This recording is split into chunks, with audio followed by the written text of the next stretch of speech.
Hello, everyone, and welcome to the Golden Astrologer Podcast. This is Deb McBride, and I am coming to you from beautiful, lovely Escazú, Costa Rica, where it is approaching sunset. And it is Sunday, the 10th of May in the year 2026. And it is Mother's Day in the United States and some other regions of the world. And happy Mother's Day to all the mothers out there and to all the cat moms and dog moms and pet moms that are out there. So I take Mother's Day wishes for my cat. So it is a lovely Sun-Jupiter sextile this evening, happening in a couple of hours. And it is a smooth aspect between the Sun and the greater benefic Jupiter. The Sun being in Taurus still, because it is Taurus season, and Jupiter in the sign of Cancer, where it loves to be because it is exalted there. And so we are in a very lovely, flowing vibe right now. And so if you're celebrating Mother's Day, you're probably experiencing something very relaxing, or hopefully you are anyway. And the moon is in Pisces, which is also a nice, soft, flowing aspect to Jupiter and the Sun. So this is all good energy. This past week, we had Pluto go retrograde on Wednesday. And I have to say, it was a bit much, I think. Between the full moon, the Mars square Jupiter, that happened on Monday, and then Pluto going retrograde. And Pluto and Mars are related to one another by Scorpio. But, you know, Mars is the sort of lower echelon of Pluto. Pluto is the upper echelon of Mars. So I felt like there was a little too much tension with a Scorpio full moon happening as Pluto went retrograde, and then this experience of Mars squaring Jupiter, Mars also ruling Scorpio. So all of this was happening. One sort of glided into the other. There was the full moon, then there was the Mars square Jupiter, then there was the Pluto retrograde. But Pluto was already stationing by the time the full moon was happening on May 1st. Yes, that was 9 days ago, but I think that was a prelude into the first part of this week, and I really, honestly, did not feel energy shake out and feel better until Thursday, a couple of days ago on the 7th.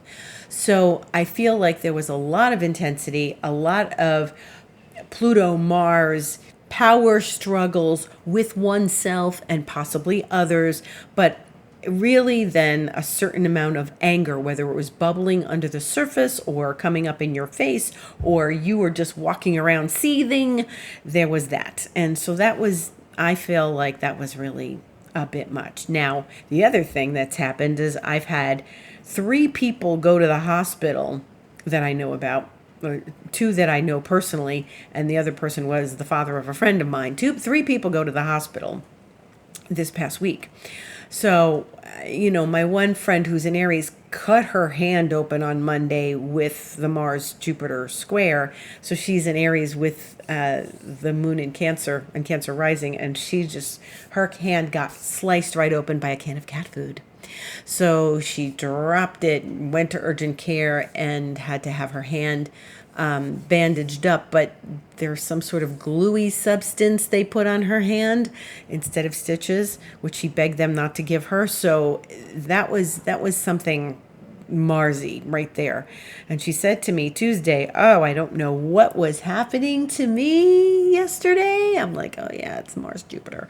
And now you think Mars Jupiter is so optimistic. That's what I was thinking it was going to be, really. And I was feeling there was some of that, but I feel like we had to push through to get to the other side, to get to the optimism. You know, I really feel like we had to work through something between full moon, station of Pluto, Mars squaring Jupiter, and maybe the Mars square Jupiter really helped get us motivated to push on through something, because otherwise, you know, a stewy full moon in Scorpio and then it's got a stationing ruler, that to me could be really, really goopy and stewy. But I think maybe the Mars Jupiter, which felt difficult, but at the same time, I think was supposed to be supportive. in some weird way. I think that kind of helped us keep pushing on through, because that's kind of a pushy aspect. But once Thursday came, and I mean, we're not out of the Pluto station yet. Pluto really hasn't moved. But once Thursday came, I felt a completely different vibe. I felt what I was working through had been worked out, and I moved on to the next layer of life after that. So, hurrah for transitions and moving through them. And now we have a nice Sun sextile Jupiter. Mercury is following close behind the Sun. Mercury is very close to the Sun right now, and it is going to make that same nice sextile to Jupiter this coming Tuesday, the 12th, the day after tomorrow. And it is going to happen pretty late Tuesday night, or if you're in the Eastern time zone, or, well, in the Eastern time zone, it's 12:44 a.m. Wednesday, the 13th. But if you're in my time zone, Central Standard, it is 10:44 p.m. and the night before. And if you're in Europe, it'll be Wednesday. If you're in Australia, it'll be Wednesday. But it's really a nice conversation that you can have on Tuesday the 12th.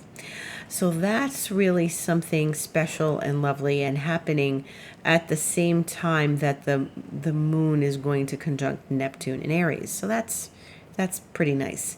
And the moon will enter Aries at 8:04 p.m. on Tuesday, but it will have been void all day. Okay, so it's going to be 8:04 p.m. Eastern time, but it will have gone void at 6:04 a.m. So any initiations of things, you want to get it done tomorrow or Wednesday or other days this week. Thursday, there's going to be a long void too, but not like this. This is a 14-hour void.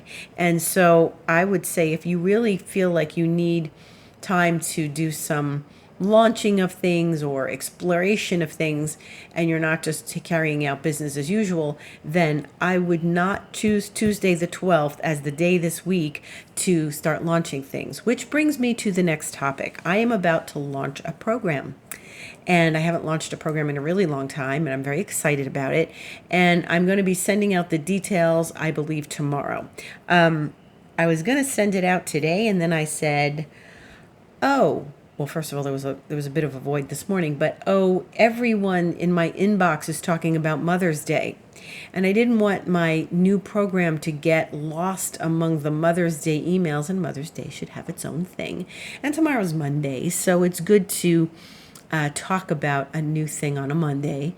And I feel like, I just, if I had launched it on Sunday, sometimes it gets lost in the weekend. And then sometimes, when it's a holiday like Mother's Day, even if it's not Mother's Day, it's not Mother's Day here in Costa Rica, but, even if it's not something a person is celebrating where they are, it can be something that's lost among the Mother's Day greetings. I got Mother's Day topics from Joe Dispenza, from the Ortner family who do the tapping.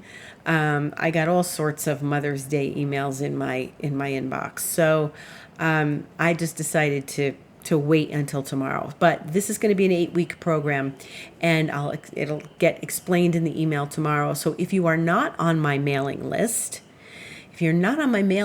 then I would suggest going to my website, thegoldenastrologer.com, and signing up for Astrologer's Thoughts, because that's where it will come from. And I will probably post it on my website once I've sent it out as a mailer. And then I'll probably put it up on Instagram too. But the first thing that's going to happen is it will go out on my blog. So I hope you look forward to that. Check your inbox tomorrow. It's a free day of void moons, so I'm looking forward to that. So I'll be sending that information out. Stay tuned. In the meantime, we've got Mercury then, after it's going to be sextiling Jupiter.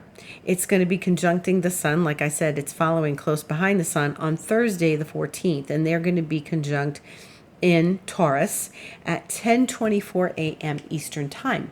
So that's a nice, easy aspect. And, the Sun and Mercury meet up quite frequently, especially if there's a retrograde. Mercury gets past the Sun sometimes in an aspect, a conjunction, and then will move past it, move back over it. Sometimes comes back to greet the sun in the retrograde. So this is something that we experience frequently. Mercury and the sun are never really that far apart. So it's good to use this. This is a good time. And I mean, Mercury is conjunct the sun right now. Mercury is at 16 Taurus, and the sun is at 20 Taurus. And this is actually a really good time for, sweet, gentle communications and discussions. And, you can talk about money. It's Taurus. You can talk about domestic things, finances, bookkeeping, budgets, any very material world things. The Taurus quality is very present for that, but it's also good for talking about relationships or anything else. And this is going on. The Mercury will conjunct the sun exactly on Thursday the 14th, and between now and then, Mercury and the sun are going to be very close together. So it's good to announce new things. And, Mercury is the ruler of Gemini, which is where Venus and Uranus are right now. So this is a lot of, mercurial energy that's present with us. Okay. So this is what we're looking forward to. One of the things we're looking forward to this week. Now, the other thing that's going to happen, and one of the more important aspects of the week, is that Mars in Aries is going to conjunct Chiron in Aries, and that is at 3:34 p.m. on Saturday the 16th. Now, that's important for lots of reasons. This doesn't happen very often. To conjunct Chiron, Mars needs to come around to Chiron once, but it doesn't do that but every 2 years. Okay, so that's an important relationship. Now, Mars Chiron is interesting, especially in Aries, because it's Mars's rulership. When Mars and Chiron join, we start to look toward healing in some ways. I remember I started homeopathy. I started going to a new homeopath, and it was the first time I was going to homeopathy, and this was many years ago. But it was during Mars Chiron, I remember. And Mars is not fast like Mercury. Mars is slower, so it's going to take its time with Chiron, and it's 4 degrees away from Chiron. So technically it's already conjunct. But this is something that can be a trigger for a wound, for something that we may need to heal, for something that may be at the root of issues that we are dealing with. Maybe you're doing some deep work, and Mars Chiron will help sort it out and bring it up. And like I was saying, a week ago, technically a week ago, I was feeling a lot of discomfort around all that Mars energy. And as it came up and as I processed it,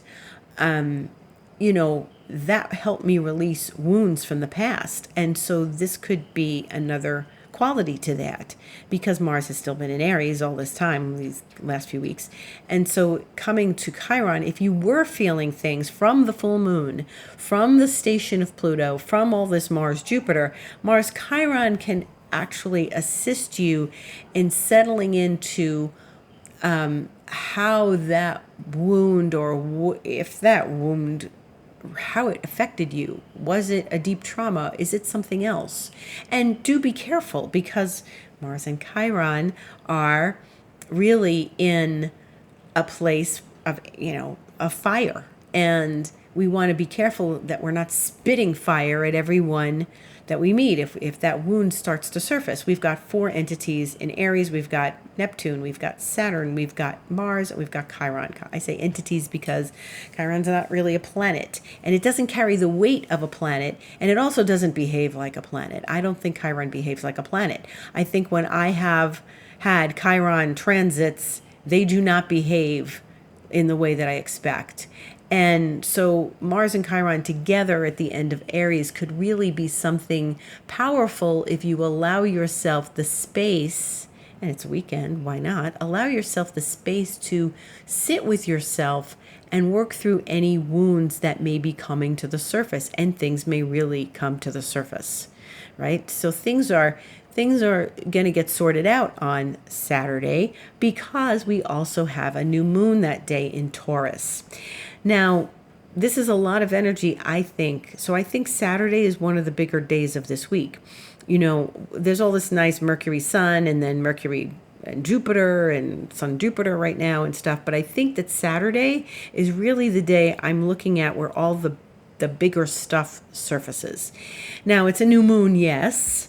And we have a new moon every month, yes. And this one's ruled by Venus, which is in Gemini, which is then ruled by Mercury. And the moon will conjunct Mercury shortly after, a few hours after it makes the conjunction to the sun. So it's an interesting thing because, Mars and Chiron are going to meet at 3:34 p.m. Eastern Time. The new moon is going to be at 4:01 p.m. Eastern Time. This is stuff that asks for our attention all at the same time. This is like half an hour, 25 minutes of each other. Okay, so this is something where I think we have to pay attention on Saturday. If you can do some self-exploration, meditation, healing work, even if it means going for a massage or going to the chiropractor, Chiron, this could really be beneficial for you on Saturday. And I say this because Chiron wants to move that energy. Chiron wants us to move into the place of healing, the place of understanding our wounds. Chiron is like, it's often described as the wound that doesn't heal. And in many ways it is. It's something that we don't ever really 100% come to terms with. And sometimes that's the way it's going to be, and we're going to be okay with it. And we just have to accept the layers as they reveal themselves to us. And this experience is really something very dynamic. It's in Aries. So if you've got planets around like 28 degrees of Aries, this is where Mars and Chiron are going to be meeting up at the end of the week. And so I think that it's important.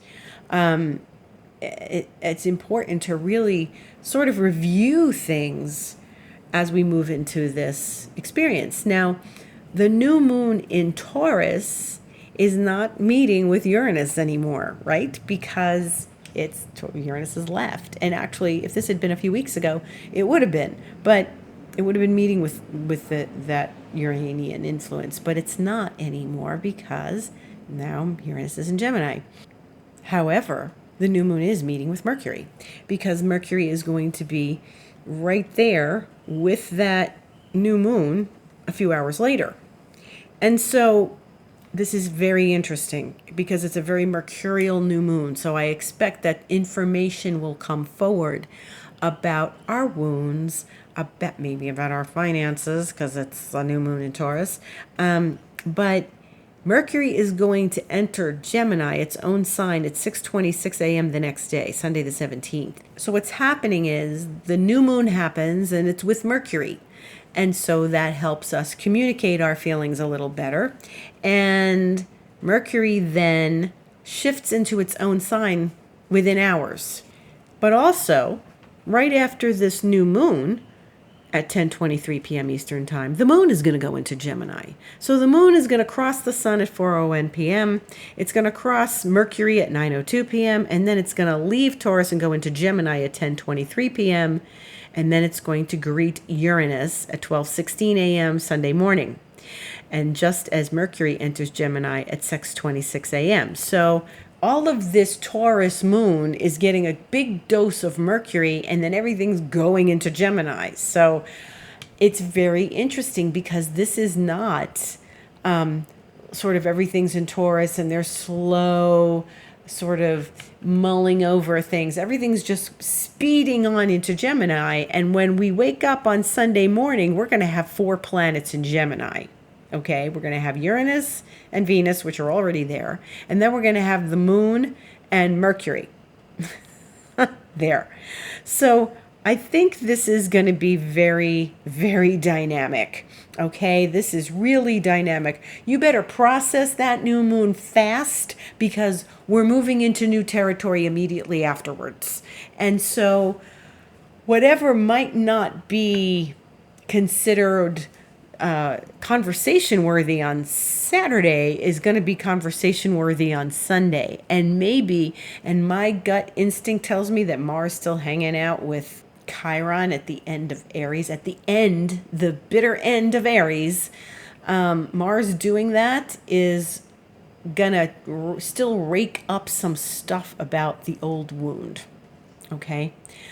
So, and there's stuff around identity, and there's stuff around autonomy, and this is all the Chiron and Aries stuff that we're dealing with, okay? And Chiron's getting ready to get out of Aries too, but not just yet. So anything at 29 degrees, the anaretic degree of a sign, which is where Mars is going to be the anaretic degree of its own sign, this is very potent and powerful, and I always think it's the juiciest part of the sign before the planet moves into a new sign. And then we're going to see that Mars transition into Taurus, but not this week, the following week. More on that on next week's podcast. But so what we're going to experience is one day before, there's going to be a whole bunch of stuff going on in Taurus. There's going to be this, new moon, Mercury, all together, juicy, Taurus, earthy, earth goddess, mother goddess, and then boom, we're in, the sprightly sign of Gemini, and everything is going to be a different dynamic, and Mercury and Uranus are going to be talking very intensely. So, Taurus is a very methodical, more plodding energy. All of this stuff in Gemini is like poof. And when we start to see this, on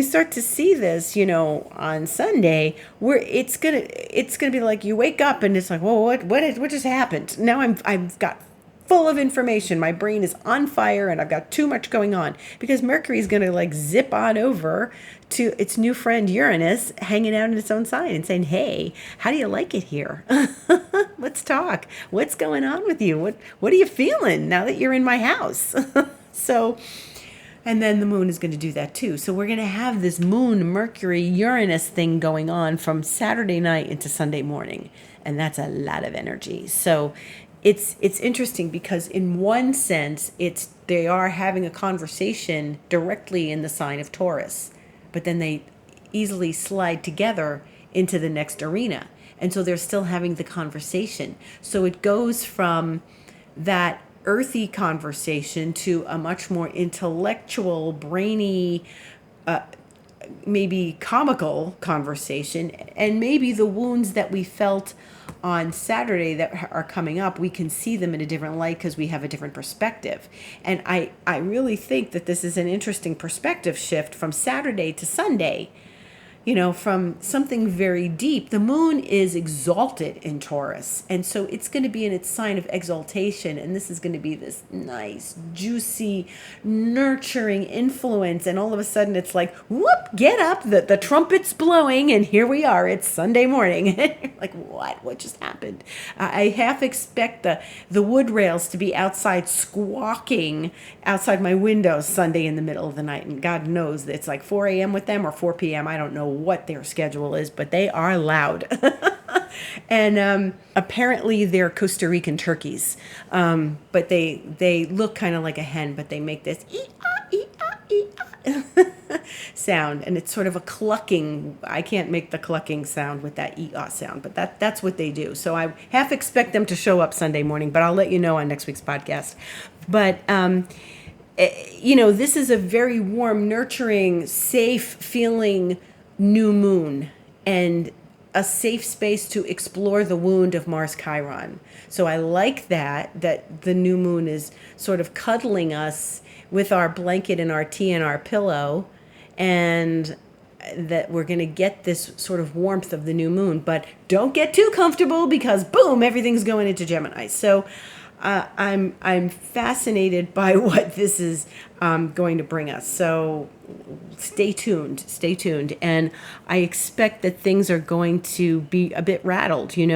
That Mercury Uranus is going to happen at 8:10 p.m. Sunday night Eastern time, but at the same time, Mercury is going to be in Gemini approaching Uranus all day from 6:26 a.m. So we've got, the moon going to Uranus, and then Mercury is going into Gemini, and then it's like, yeah, all this energy. So That's part of it. Now, the other thing that's happening on Sunday the 17th is that Venus is going to sextile Chiron from Gemini, because she's in Gemini, and she's going to sextile Chiron. And I think that actually will help support the processing of the wound that we're going to be uncovering and working with on Saturday.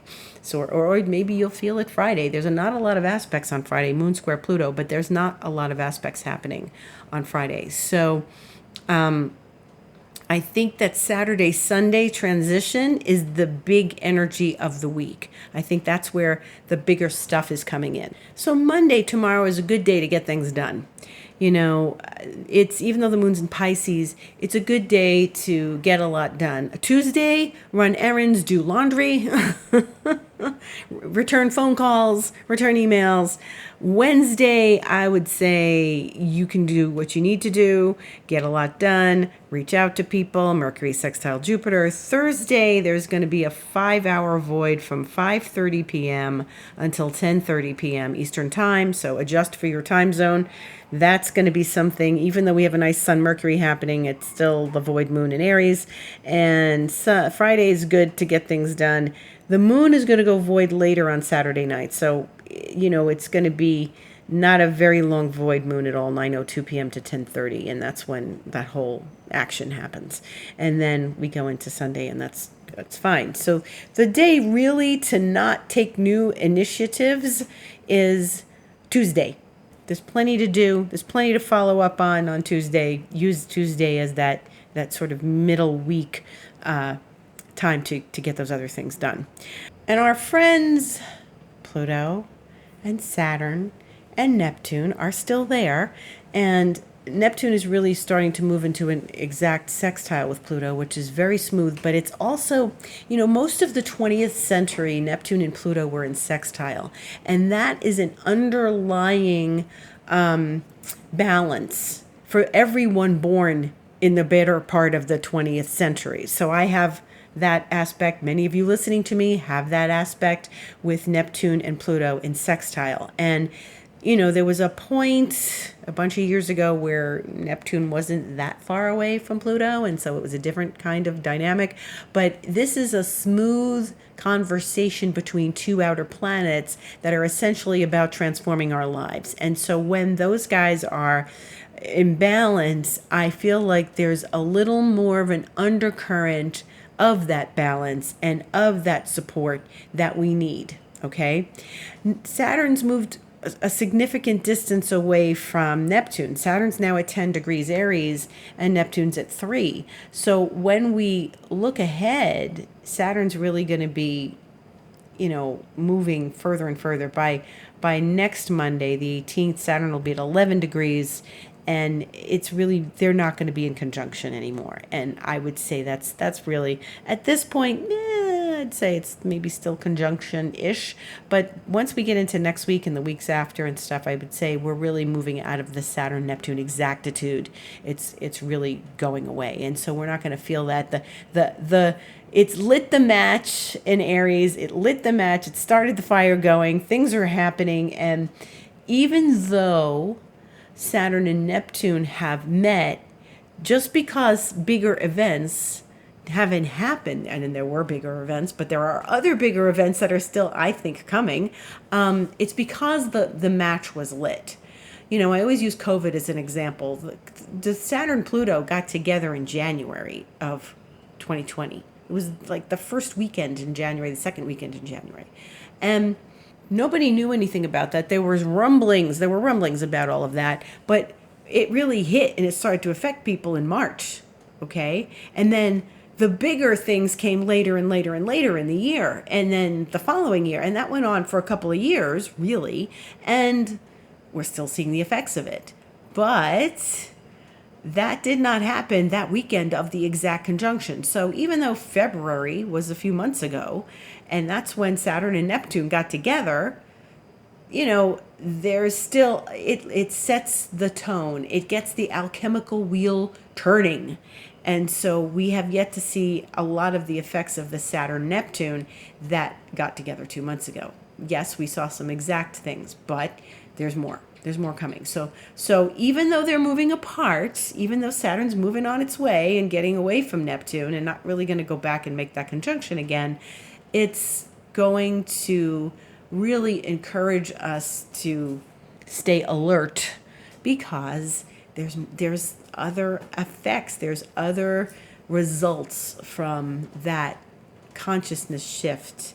It just hasn't caught up to us yet. Okay, so just be aware of that. And if I refer to something maybe a year from now, these things take time to unfold and present themselves. Energy before matter. Energy precedes matter. Okay, it's always that way. So the energy changes and then it changes in 3D. But as I told you last week, and if you haven't heard that story, I suggest you go back and look at it. Reality is not linear. Reality is not linear. So go back and listen. So if I'm talking to you a year from now and I say, this has got to do with the Saturn and Neptune, you're going to be like, what are you talking about? No, I'm referring back to that because it had its roots in that. So that's what we want to stay alert to. And now that Uranus has made its transition, now the real rock and roll is going to happen. So let's see what happens over these next months. And as we unfold, we'll be here at the Golden Astrologer podcast to talk about them.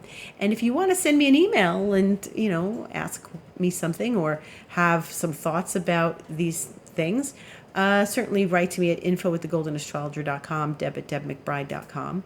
And I am available for a session at thegoldenastrologer.com. Click book online and you can have a variety of sessions. You can have a Reiki session with me.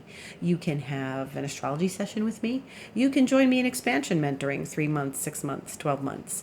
I'm on Instagram, The Golden Astrologer, and I invite you to visit me there. As I said, join my mailing list. Go to thegoldenastrologer.com. The little window comes up for Astrologer's Thoughts. You can sign up there. It's free. I won't harass you with all sorts of emails. I don't send emails out every day. So you can join me there and then get this new information about this new course I'm going to be offering. So thank you for listening. Many blessings to you. Gratitude to everyone for listening. Great, great gratitude in my heart, and blessings, and have a beautiful, beautiful week. Thank you for listening.